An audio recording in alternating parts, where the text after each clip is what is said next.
Hey everybody, welcome back to another Diecast review.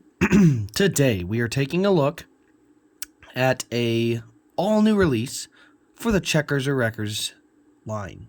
This is the Dale Earnhardt Jr. Bristol raced. Hit the tripod. The Dale Earnhardt Jr. Diet Mountain Dew Checkers or Wreckers Standard Finish 2014 Elite. This was a race or a crash where Hamlin got bounced off the inside wall after getting turned by Kevin Harvick, and then came back up to the outside wall where Junior almost cleared him, but just not quite, and it absolutely ripped like an entire half the car off, at least in terms of body panels. So the crew repaired it, got it out there, and it did finish the race. One of the most chewed up and beat up cars you'll probably ever see. So anyway, let's go ahead and pop it out of the box. We're going to get an initial reaction. I have yet to get this out of the box. It's 1 a.m. I'm going snowmobiling soon. I'm excited. But you can tell I'm beat up. Not beat up. Wore out. So let's go ahead and dig into it here quick. Take our little plastic off, and right off the bat, we see it. We see the tape numbers. Let's check our production number here. Looks like we got one of 585 for the Checkers or Wreckers 2014 Impala. What does that also mean? It's a 2014 Impala. I've actually never had this this car. Let's see. Do we have any... No, so there's no stat card or story card. I think that'd be kind of cool if they added that to the box, just so that way you can get a story about what's the story behind this car. What's the situation, what happened. Unfortunately, we don't have that, so this is what we get. Now, I am going to pull this off the base so we can get a nice, good, up-close look at it. I just think that's a better way to do it.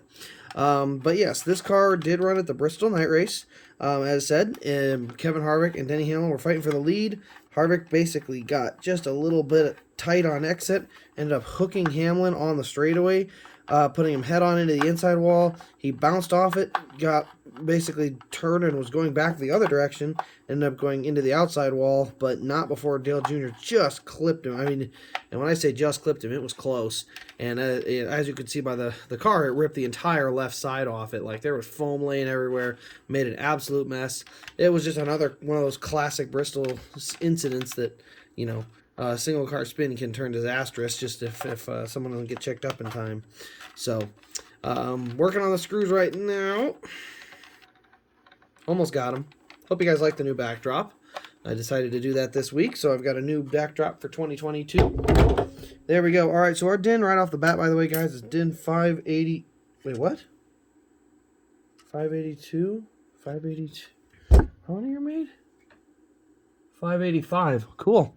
So almost the dead last one, but it's not. So, yeah, 582 or 585.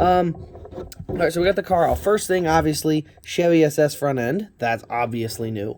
We also do have, you can see the brake ducts there. There you can see even the engine and the chassis. We got some bare bond up here. The number 88 literally is taped together on top of the bare bond because it was completely gone. As I said, when I say the door was gone, it was gone. So it's bare bond and sheets of metal everywhere down the left side here. You can see the window is all taped up. There's tape all around the ethanol ring. There's even tape around the wheel wells. Like, this whole left side has been taped back together. Obviously, as I said, it'd be cool if we could have that hole right there goes into the engine area actually be kind of cut out. But that being said, that would be a very difficult car to make for sure. I understand that. The other cool thing about this is the textured 88 on the roof. That kind of layered number, or that red textured 88 looks really good. The metallic silver looks good. Earnhardt Jr. over there on the windshield banner. The dash isn't correct. It has the digital dash. They shouldn't have that. They should actually have the old dash. Can't say I'm surprised, but yes, they do have the incorrect dash. We do have, as I said, the Chevy SS front end, and because it's a Bristol, you get some rubber buildup and some tape along the front, so we do at least get some race detail there. Let's take a look at our engine detail here, because none of these Chevy SSs really had too good a detail.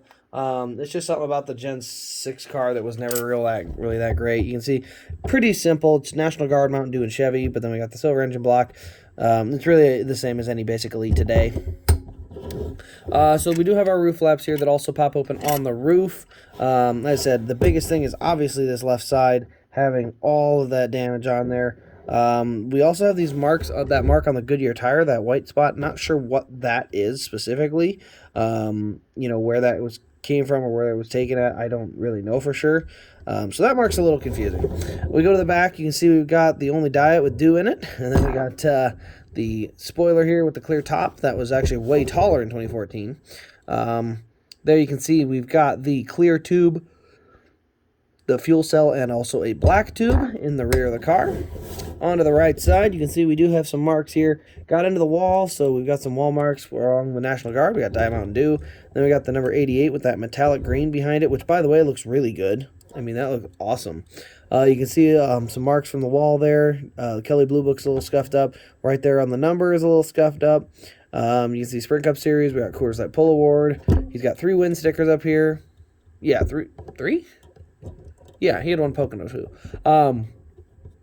So yeah, he's got the 3 win stickers. You can see no Goodyear lettering left on the right side on either tire, on the rear or the front tire. Goodyear lettering is all rubbed off. Honestly, I would say from this angle, this is a really cool car. From this angle, it's very unique, but I don't know if I mean, as I said, that damage is so cool if it's real. There we go. All right, so there you can see it again. We got some more details there. The other thing about this one was you do have no right side window, as it was a Bristol car. But overall, I said the right side really does look nice on this car. The metallic green is very cool. I never actually had this paint scheme for Dale Earnhardt Jr., so kind of a neat way, I guess, to get that paint scheme, especially when you have this added on to the left side. So overall, the damage is definitely, it's all decal, so that's unfortunate. I wish we absolutely could have had some cutout spaces to really showcase engine detail and stuff like that. Like I said, I understand how it's not an option, or, you know, it would be way too expensive to try and, you know, shift a mold to be able to do that. I really do wish it was possible, because I do think it looks really, really good. So I think it'd be cool if they could find a way to make that happen, but I understand that with the next gen car coming, they're not going to put a bunch of money into that right away. But yeah, overall, the car, I would have to give it a pretty high score, because it is a really good-looking car with some decent damage. Now, it's not significant historically. He didn't, you know, he was so many laps down. He didn't come back to finish on the lead lap or have anything crazy like that. It was just a matter of, you know, the car got fixed and finished the race. So, you know, it's not really... I don't want to say historic, but it's not really a storied car that has some kind of, you know, big time story behind it as far as where it finished, where it came back to run. They just got it fixed and got it running again. So I'd have to give this one like a 6.5 or a 6 out of 10. Race detail would be more like a 7.5 out of 10 in terms of all the different damage. I would give it a 10. It's just so hard to give it a 10 with that right there. But I should give it a level up. It's 8 and 8.5. I mean, there's so much damage on it.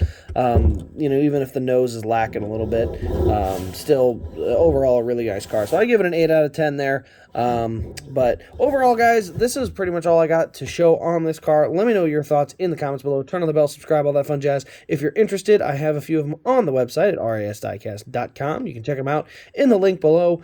But other than that, that'll wrap this up. Thanks for watching, everybody. This has been Race Craze, and we will see you in the next Diecast review.